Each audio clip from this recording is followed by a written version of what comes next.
sikhumbula ukuba siluthuli. Sibaleke siye ku-23 ndifuna laa vesi ithi uyawubuyisa. Verse 3, yes. Verse 3. Uyawubuyisa umphefumulo wami, undikhaphela ezindleleni zobulungisa ngenxa yegama lakhe. Cela uthandaze. Bawo ingcwele Thixo olungileyo, umkhonzi wakho Thixo ngamandla selemile. Izwi lakho mdali wezulu nomhlaba lifundiwe nalo. Bawo namandla onke ibanathi Thixo olungileyo, sikuve ukuthetha kwakho. Bawo ingcwele egameni likaYesu Kristu Nkosi yethu, amen. Amen.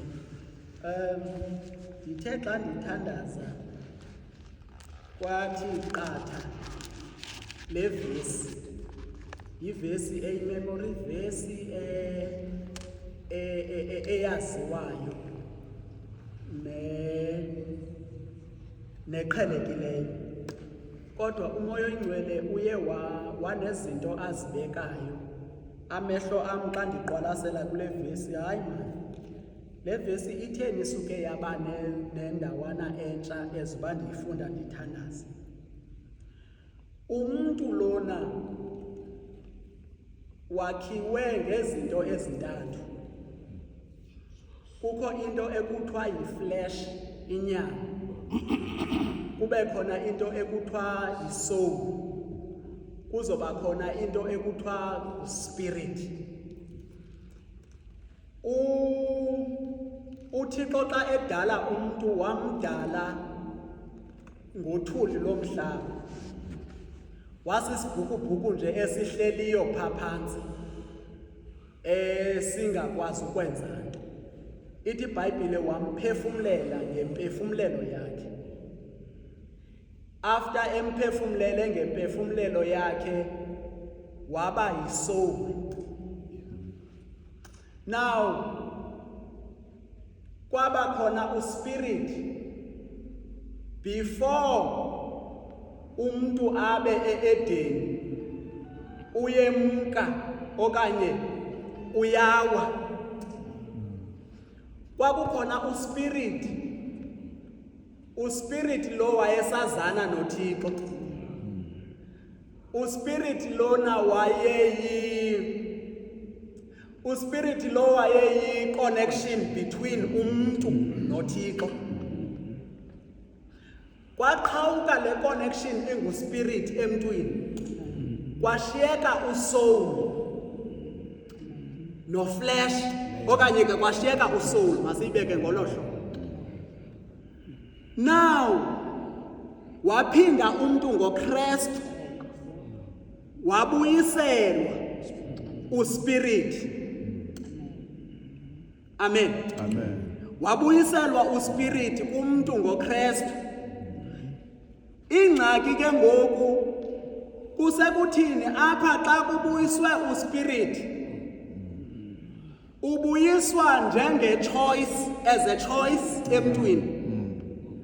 Nguwe ochuzayo ukuba mandimamkele uspirit. Because bakhona abantu abaphila ngokwasenyameni, banayo usoul but abanayo uspirit. Amen. Now after ke ngoku uThixo, masithethe ke ngoku ngathi sibona le vesi uDavide ayithethayo esithi mbonge uYehova mphefumulo wami. Kule yam ivesi ithi let all that I am praise the Lord. Let all that I am praise I am who I am. Siyavakala? Because uKristu xa uThixo xa ezi-introducer kuMoses uthe ndinguye endinguye. Uthi ke ngoku uDavide mbonge uYehova mphefumulo wami, because uyiqonda kakuhle into yokuba umphefumulo lo une-potential yokulahleka. umphefumlo lo une-potential yokukujika ungabi kule nto yokuba uwulandele uspirit.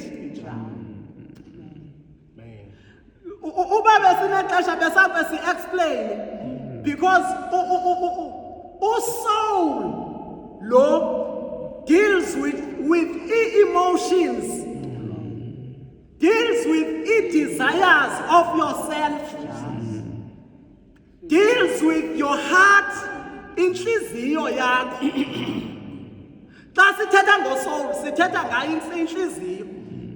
Athi ke ngoku umbhali athi inhliziyo le ingumkhohlisi. Butntuthu uthi inhliziyo le ingumkhohlisi ide ikhohlise kwa umntu wayo lo. uDavide ke ngoku unento ethi kuzo zonke izinto ezindingqongileyo ndingumntu omtsha, but my soul praise the Lord. Praise imeko ivuma, praise isimo singavumi, kodwa praise the Lord. Abe sephinda ke ku-23 esithi uyawubuyisa. Kucaba umphefumlo lo ukulahleke ubhadule. Uthi ke ngoku uyawubuyisa. Abe sengawubuyisi nje andikhaphele ezindleleni zobulungisa. Ngoba ubulungisa obu buxhomekeke kwi-direction oyinikwe nguspirit. Uspirit uyasuka azokutsala akuse ezindleleni zobulungisa. Without uspirit ubulungisa kuthi abukho, singabalahlekileyo. Uthi uPawulos xa ethetha sasifudula sifile zizono neziphoso zethu, kodwa praise God uspirit owafikayo wayasilanda sibhadula ezonweni zethu wasizise bukhoneni bukaThixo. Ngoko ke xa ulapha mphefumlo wam, praise the Lord. Hallelujah. Praise the Lord. Kukhona into engafuniyo ukumpraise, kodwa my soul praise the Lord. Nkosi yam. Uthi let all that I am let all that I am ubumna praise the Lord. Let all that I am praise the Lord. Let all that I am praise I am who I am. Umntu omtsha lo unegazi elibalekayo nelishushu tata utywala. Futhi kukho izinto ezisi-attractor zim-attractor usoul zisingqongile. Indlela wena izinto ezisingqonge ngayo azinaku-attractor kwindlela uwele ezinom-attractor ngayo. Kodwa out of ezo zinto, praise the Lord mphefumlo wam. Kuba khona amaxesha ungumntu omtsha, ndiyayazi le nto ndithetha ngayo, uve into yokuba umphefumlo lo ude wa-afektha inyama. Inyama iyavuka. Ndicela uzithethe ezi zinto. Inyama ivukelana nawe kanye ngelo xesha uzigqume phantsi kwangubo. Uthi my soul praise the Lord. And emveni koba uyoyisile loo talent uhlangane nayo ngoko, kuba khona into emnandi kuSaul ngoba kukhona into oyoyisileyo. Soyisa ngoba size kwalapha ngoku. Kukhona izinto ebesivalile.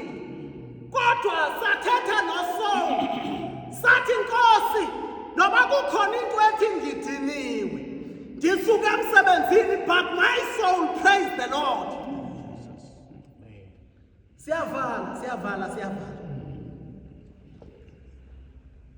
May I never forget the good things he does for me. uSaul uba nexesha kube khona ipride. Ufumanisa xa ungumuntu omtsha unala pride anyana afuna ukuyiveza. Nokuba ngaba kukhona izinto uThixo akwenzele zona awunambulelo kuThixo. Ebantwini ingaske waziwe into yoba wenze ngokwakho. Ndim ndedona lona wake wahlangana nazo ezi zinto. Laa nto ithi bhutntuthu uachieve something. Apha ekuachiveni kwakho apha ebomini as a young person awunanto efuna ukumbulela uThixo.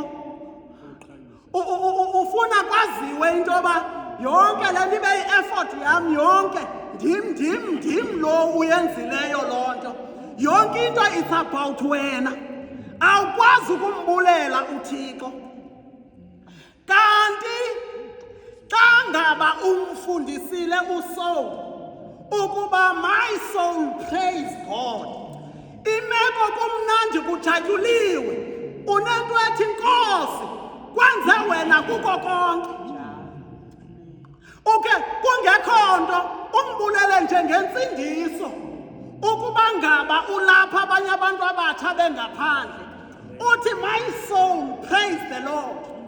Ukumshumayeze uSaul athe kusokolisa kukhona le ntombazana ikusokolisayo. Uthethe naye uSaul. Uthi my soul praise the Lord. Siyavala. Kawufunda verse 3. Sivala. Uloxolela bonke ubugwenxa bakho. Ulophilisa zonke izifo zakho. Uloxolela bonke ubugwenxa. Singamka kuye siyephi? Singamka kuye siyephi? Singathi xa sinonikwa i-chance kuthiwe masithathe izitulo sihlale, umntu anikwe one by one, kuthiwe makathethe ngezono azixolelwe nguThixo apha. Kungade kuphele iminyaka. Sithi sesiyohlala phantsi njengodade uTini izolo. Sesiyohlala phantsi siphinde siphakame. Sithi kukhona into esiyilibeleyo. Kukhona izinto esizilibeleyo. Ngoko ke masimbonge uThixo ngoba uloxolela zonke izono. Aphinde athini tata? Ulokhulula ubomi bakho esihogweni. Ulokhulula ubomi bakho esihogweni. Thina besifanelwe sisihogo. Amen. I-judgment bekufanele ilapha phezu kwentloko yethu. Kodwa uKristu wayithwala. Athi umbhali kaIsaya okwenene uzithabathele kuye imivandedwa yethu. Ukukreka kwethu kwathabathelwa kuye ngoba uKristu wafa efela izono zethu. Ngoko ke mphefumlo wam mbonge. Asinanto yakungambongi uThixo. Asinanto bantu abatsha asinayo into asikwazi ukuthi asinanto yakumbonga uThixo. Yokungambongi uThixo. uPsalms 100 lo udla ngofundwa xa kuvula uthi ngenani emasangweni akhe nibulele, ezintendelezeni zakhe nidumise. Bulelani kuye, bongani igama lakhe, ngokuba uYehova ulungile, inceba yakhe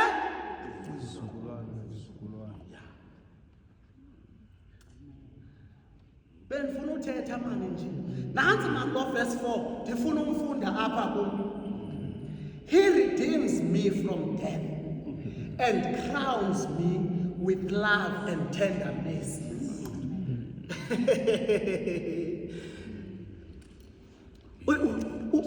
Uyayazi umuntu xa secrownwa ethwaliswa isithaba. Sinesithaba sothando and tender mercies. Njengoba sihamba nje sihamba sinesithaba, asifani nabantu bezwe. Noba ngaba bangasifanisa sonke sikhwele itaxi sihambe ngenyawo sisonke sifole ebhenki sonke, kodwa asifani. Kukhona thina isithaba esisithweleyo sothando neemercies zikaThixo. Sohluka ngaloo nto ngoba mntakakomane into esohluka ngayo esenza sibe nothando lukaThixo.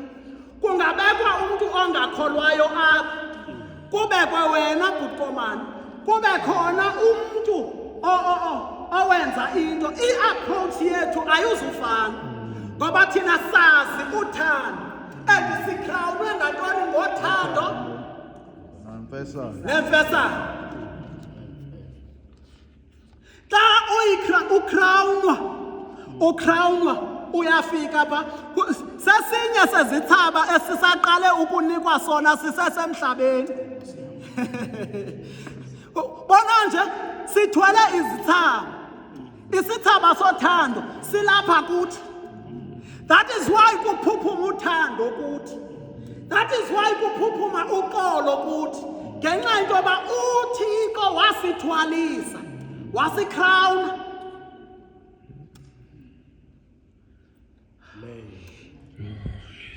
He fills my life with good things. Oh my God. Oh my God. Eyokugqibela, my youth is renewed like the eagles. My youth is renewed like eagles. Sihamba siqathula ubutsha bethu benziwe butsha bangathi lukhozi ubutsha bethu benziwe butsha bangathi ukhozi. Sasifudula sisesezweni sisalandela inyama, sikhokhoba sineminyaka emincinci, ilizwe lisikhoboze sangabantu abadala bangathi ngamaxhego abahamba kancinci. Kukhona iintanga zam Tata uNobeka onothi xa udibana nazo utsho uba hayi lo ngutamkhulu lo. Kodwa thina, praise God, ubutsha bethu burenewishile, ubutsha bethu bunjengokhozi, ubutsha bethu benziwe butsha. La verse yokugqibela ke ngoku siyivalile. Ndumiso 23. Sendinyathele kuyo and summarize verse 14 ne? Yes. Lo uzalisayo umlomo wakho ngento elungileyo uhlaziyeke ubutsha bakho njengokhozi. Oh, verse 14 ne? Verse Yeah, 14, okay. Verse 14. Sithandaza. Ngokuba uyakwazi yena ukubunjwa kwethu, ekhumbula ukuba siluthuli. Uyakwazi ukubunjwa kwethu. Ngoko ke, praise the Lord my soul. Mdumise uYehova. Uyayazi ba imeko esihlangana nazo zisenza ukuba siyibone indaba yokusindiswa sometimes njengento engenamandla.